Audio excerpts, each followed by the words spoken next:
This is 43-year-old Tom Bettis, who was named last week to replace Paul Wiggin as head coach of the Kansas City Chiefs. In their first game under their new coach, the Chiefs faced the team which once selected Bettis as its #1 draft choice, the Green Bay Packers. While the Packers certainly aren't what they were 20 years ago, they can still break an occasional long one.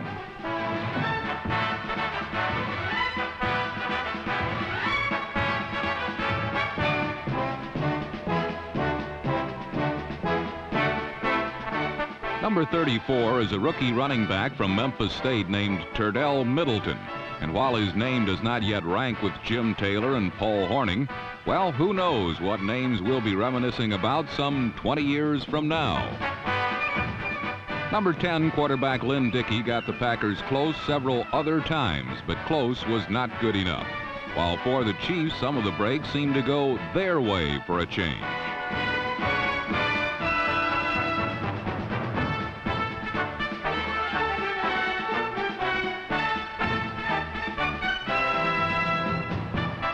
Newly reinstalled quarterback Mike Livingston led the Chiefs on several good drives, one of which ended with this touchdown pass to Henry Marshall, number 89.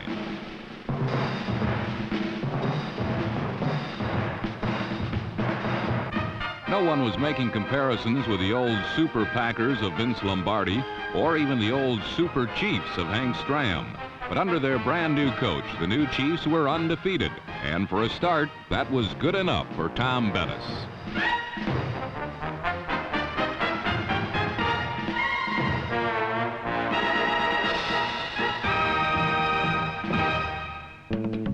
Meanwhile, in Oakland, the Seattle Seahawks were coming off the biggest win in their brief history and the greatest offensive explosion of the NFL season. But last week's opponents were the world champion Raiders, and they showed no respect at all.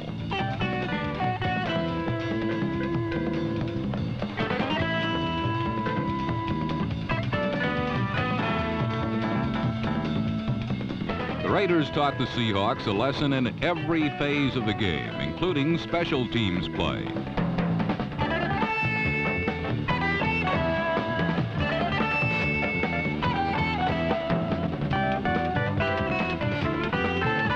Ken Stabler played for only 3/4 of the game, but that was enough to pad the statistics of league-leading receiver Dave Casper and most of the other members of the Oakland offense. The Raiders, in fact, scored 7 of the first 8 times they had the ball, rolled up 29 first downs, and led 37-0 when Stabler left. As the Snakes said later, we hammered on them like we do against a lot of teams. Those kind of games are fun.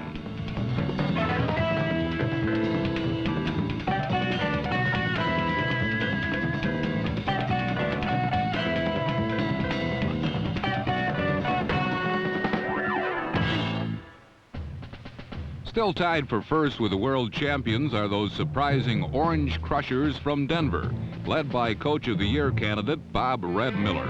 Last week, Red's Orange men were up against the always tough Pittsburgh Steelers, but the charged-up Broncos caught up with Terry Bradshaw for no less than 6 sacks.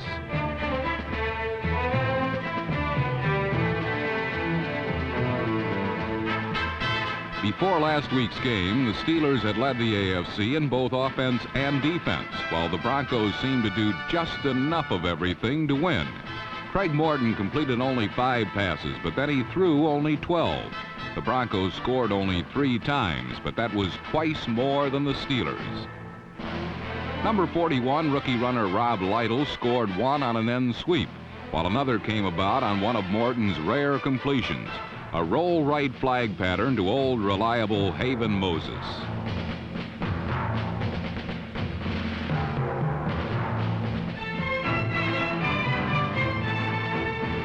All 3 touchdowns were important for the Broncos, but the most significant one was a rarity indeed.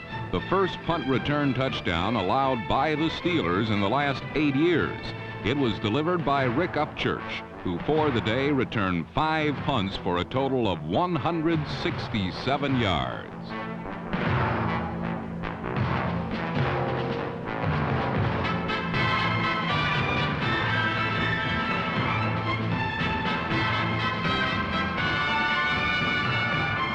The Broncos won 21-7 and converted a few more disbelievers along the way.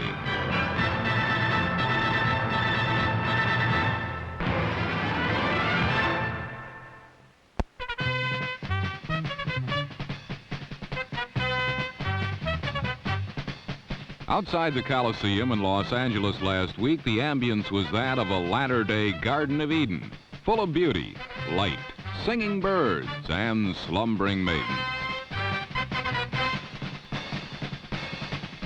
But the peace was shattered early for visiting Tampa Bay when linebacker Jim Youngblood, number 53, intercepted and rambled 26 yards for a touchdown. Youngblood's score was but one of many for the Rams, who did a bang-up job of welcoming home Tampa's coach, John McKay. Quarterback Pat Hayden joined in the festivities with this 51-yard score to wide receiver Harold Jackson, which helped make the final Rams 31, Buccaneers nothing. It wasn't the kind of result with which John McKay is familiar in the stadium where he used to coach the USC Trojans. But chin up, John. At least you don't have Notre Dame on the schedule this year. Meanwhile, in New York, Dolphin quarterback Bob Griese pondered a Jets defense much stingier than the one opponents had hoped to see this year. The spectacled Bob did manage to crack it for 2 touchdowns, both of them to number 82 Duriel Harris on throws of 20 and 24 yards.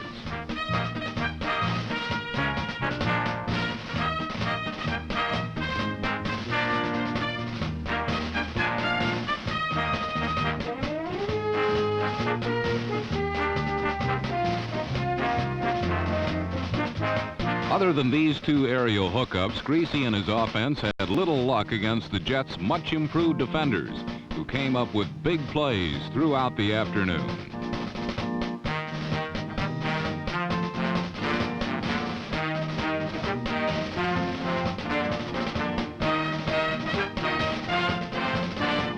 But while the New York Sackers were tough, the Miami Muggers were downright demoralizing to Richard Todd, number 14.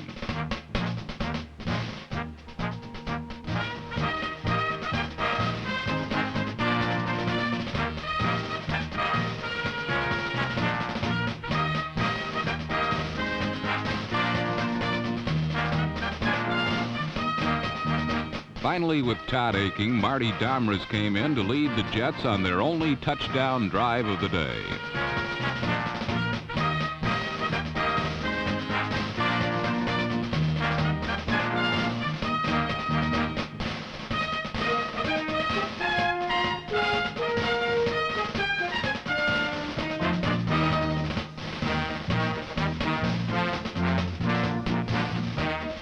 Marty's strike to Jerome Barkham, number 83, at the edge of the end zone was not enough as the Dolphins kept their playoff hopes glimmering, 14-10.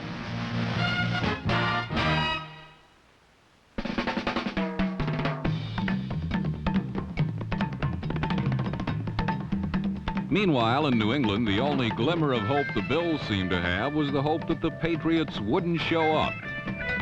It was no surprise that the Pats did show, but they probably wished they hadn't once the missing O.J. Simpson's replacement, number 25, Roland Hooks, got underway. Hooks raced for 155 yards on 27 carries as the Bills took an early 14-0 lead.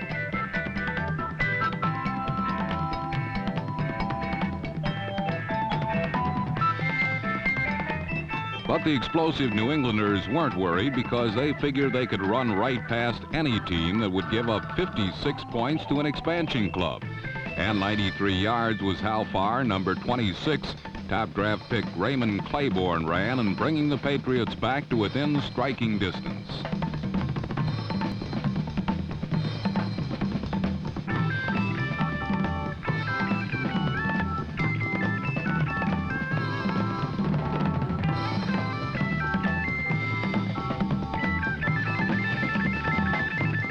The seemingly obvious comeback story had a surprise ending last week as the gutsy Bills defense rose to heights of grandeur and kept New England's Steve Grogan off balance and scrambling for survival.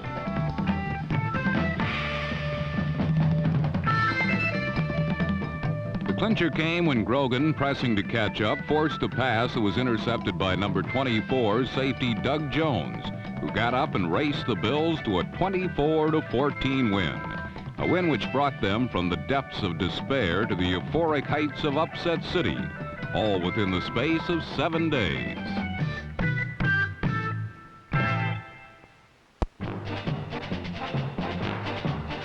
At Giant Stadium, a coven of witches and other assorted weirdos assembled to cast a spell on the undefeated Dallas Cowboys, a team that leads the NFL in every conceivable department, including sacking the quarterback. The Doomsday defense shot out of their starting blocks and ran relays into the pass pocket of number 9, Joe Pisarcik.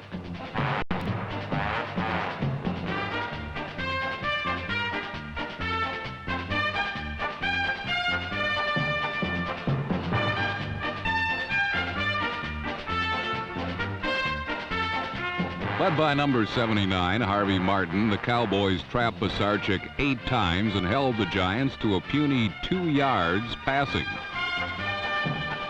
One department in which Dallas especially excels is special team play. Number 31, Benny Barnes, caused 2 fumbles. First, he hit number 33, Bobby Hammond. Then he got back up and assisted on number 31, Ernie Jones. Number 87, Jay Saldi, backstroked to a touchdown, and from that point, the Cowboys were never headed.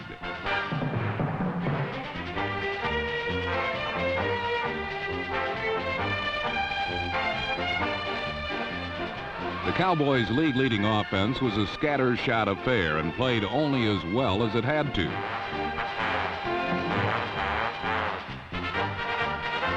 The only real cohesive force was the combination of Drew Pearson and Roger Staubach, an old reliable firm that often bailed Dallas out of deep trouble.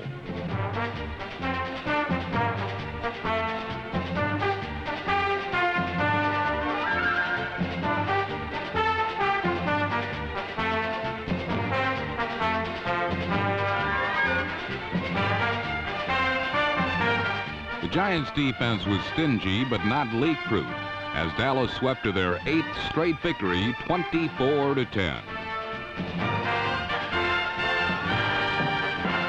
While Dallas remains the most dominant team in the NFC, the Philadelphia Eagles are one of the most improved. Under head coach Dick Vermeil, the Eagles have turned to the popular 3-4 defense. And this week it was the New Orleans Saints' turn to find out how mean the green has become.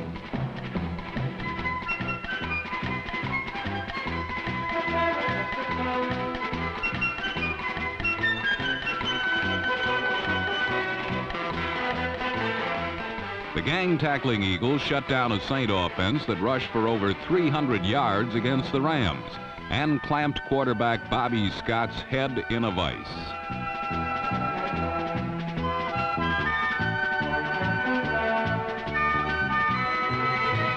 Philadelphia intercepted 4 New Orleans passes, and by far the prettiest was this one by safety Deke Sanders, number 26.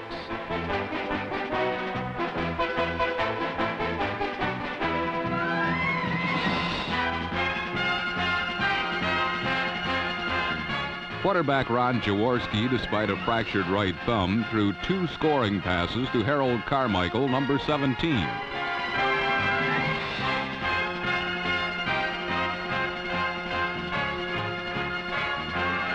Jaworski's 12 touchdowns lead the NFC and are proof positive that the Eagles are quickly attaining respectability.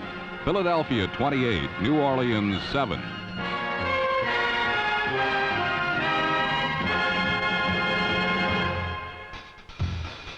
One team that is slowly sinking and in desperate need of a transfusion of points is the Minnesota Vikings.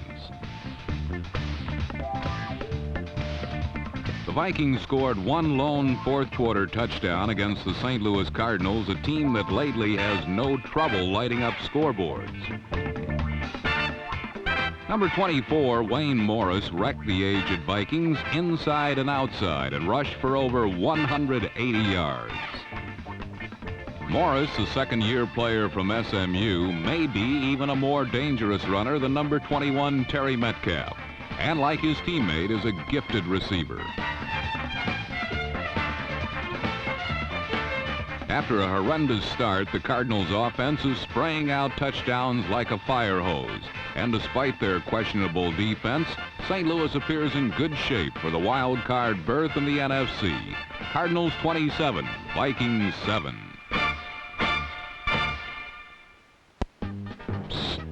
Don't look now, but guess who's making a race of it in the NFC Central Division? The Detroit Lions bounced back from a humiliating shutout at the hands of Dallas 2 weeks ago to whitewash the San Diego Chargers 20-0. Rather than challenge the Chargers' tough pass defense, Detroit stayed almost exclusively on the ground, passing only 7 times while utilizing their new setback tandem of Marv Hubbard and rookie Rick Kane, number 32. Kane, a third-round draft choice from San Jose State, gained over 100 yards rushing on the day and scored 2 short touchdowns. With their victory, the Lions became the first NFC team to defeat a member of the AFC this year. More importantly, Detroit evened its record and moved to within a game of division-leading Minnesota. While the Lions shut out the Chargers, the team most experts felt would challenge the Vikings' perennial division reign was being shut out in the Astrodome. The Chicago Bears never were in the game as they fell before the long-range scoring strikes of the Houston Oilers, 47-0. Houston, whose attack ranked last in the AFC, completely discarded the conservative game plan the players felt had been responsible for a 3-game losing streak.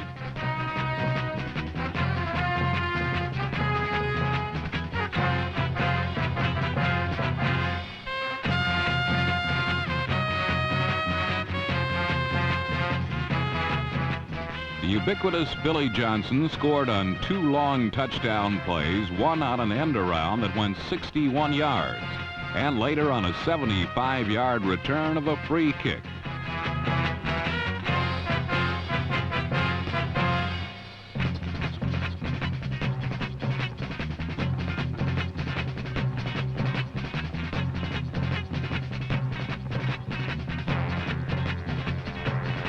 It should surprise absolutely no one that the amazing Billy White Shoes leads the entire NFL in both kickoff and punt returns, not to mention end zone acrobatics. Houston quarterback Dante Pastorini, who's had more than his share of troubles this season, exploded touchdown bombs of 85 and 43 yards to Ken "Double-O" Burrows, who simply outran the Bear coverage both times. The Oiler defense horned in on the big play act also when linebacker Greg Bingham, number 54, took a Walter Payton fumble 34 glorious yards to pay dirt.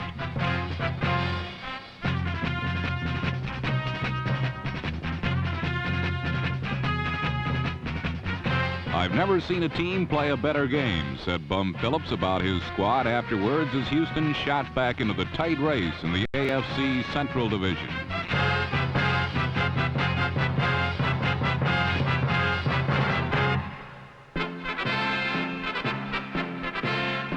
In Cleveland, an aggressive and emotional defense has kept the Browns in first place, while the offense for the most part has sputtered. Last week, a desperate Cincinnati team threw back everything Greg Pruitt and friends could dish out, especially on critical third down and short yardage plays. Cleveland's volatile Forrest Gregg openly showed his frustration as his Browns moved the ball up and down the field all afternoon, but managed to get into the end zone only once.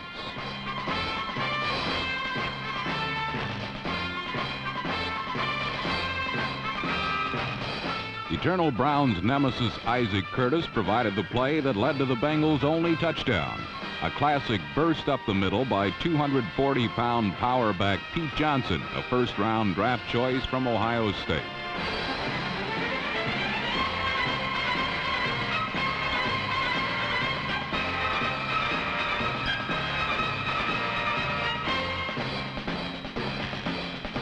Johnson's score plus a field goal won this crucial game for Cincinnati 10-7 and propelled the Bengals right back in the thick of the incredibly tight Central Division race in the AFC, much to the joy of Tiger Johnson.